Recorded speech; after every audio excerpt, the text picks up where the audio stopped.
Nous sommes au Salon des Entrepreneurs 2018 et nous accueillons l'un des acteurs de ce salon, François Hérel, bonjour. Bonjour. Vous êtes président de l'Union des auto-entrepreneurs.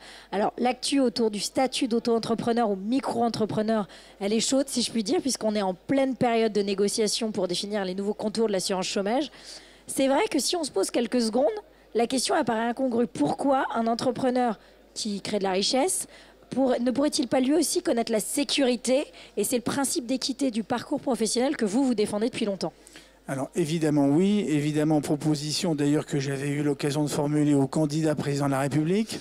À l'époque, on ne peut pas durablement avoir deux France. Une France dont on dit qu'elle est composée de gens protégés, il y a même des gens qui disent qu'ils sont des surprotégés, et une France à côté qui n'est pas du tout protégée. Et finalement c'est la moindre des choses que de donner à des gens qui prennent l'initiative, qui deviennent travailleurs indépendants, le droit de devenir tout simplement des adultes.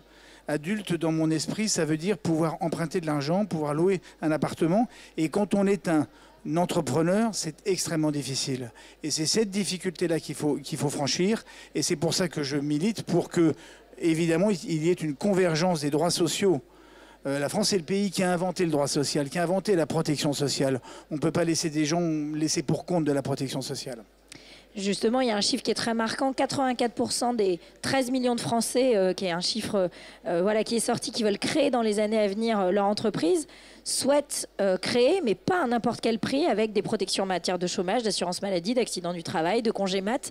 Ça paraît en fait très logique aussi. C'est une évidence. Alors, je reviendrai sur trois chiffres. D'abord, 13 millions, c'est colossal. C'est encore une appétence. Et l'esprit d'entreprise est bien français. Disons-le net. Premièrement, ça c'est le premier chiffre.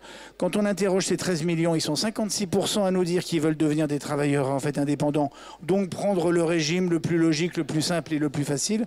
Oui, mais vous avez raison de dire, ils ne veulent pas le prendre à n'importe quel prix. Ils veulent qu'on leur donne la couverture sociale qui correspond finalement au travail. On a envie de travailler, on a besoin de travailler, les Français portent un nouveau regard sur cette façon de travailler, et tant mieux, donnons-leur au moins la chance qu'ils aient une protection sociale en regard de cela. On ne peut pas laisser des livreurs à vélo ne pas avoir de couverture d'accident du travail, c'est pas possible. Donc du coup, effectivement, ce droit au chômage, ce droit à l'assurance maladie, ce droit à l'accidentologie du travail, si jamais il y a le moindre pépin, l'accident de vie, ça doit être couvert, ça doit être assuré. La France, c'est aussi un pays de solidarité. Ça fait 10 ans que ce statut va fêter son 10e anniversaire en août, c'est ça, il me semble. C'est vrai qu'on avait un sentiment de liberté absolue, ça a créé beaucoup de déblocages, beaucoup de simplification administrative, c'était le terme, c'était le premier projet. Mais ça a aussi montré des limites, parce qu'il y a eu des abus, on est très célèbre en France pour pouvoir créer des abus de nouveaux systèmes, comme le salariat caché, la précarisation, vous en parliez de ces livreurs à vélo.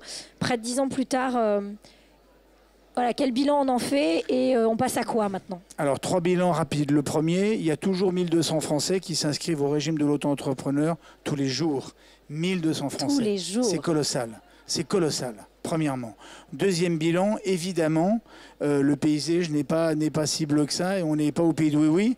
Et il y a effectivement des abus. Et la question de la requalification, la question de la subordination est parfois contournée. Oui. Le droit le travail indépendant n'est pas là comme un coin dans le code du travail. C'est pas du tout ça l'objectif. C'est au contraire conférer un espace de liberté. Et ça, je crois qu'il faut s'en souvenir. Donc, il faut que nous travaillions justement. Et moi, j'ai la conviction que la protection sociale, c'est la juste réponse. C'est la juste réponse à cette question de la requalification et de la subordination. Après tout, il n'y a plus de subordination et de requalification si jamais les droits sociaux sont les mêmes. Troisième bilan, évidemment, c'est le futur. Et moi, j'ai la conviction que si nous faisons converger les droits sociaux, il n'y aura pas 1200 Français tous les jours, mais 2500 Français tous les jours, parce que la France, elle a encore les moyens de doubler son nombre de travailleurs indépendants dans les toutes prochaines années. Moi, voir un pays qui, malheureusement, a toujours un nombre de chômeurs important, avoir cette potentialité de 1 million de travailleurs indépendants de plus, c'est une chance qu'on ne peut pas laisser tomber. Et c'est vrai que quand je me balade dans les allées de ce salon, dans le cadre de l'Union des auto-entrepreneurs, on s'aperçoit qu'il y a encore beaucoup de gens qui veulent venir, qui veulent nous rejoindre et qui veulent travailler dans cette voie. Je confirme. Merci beaucoup d'avoir été avec nous. Merci.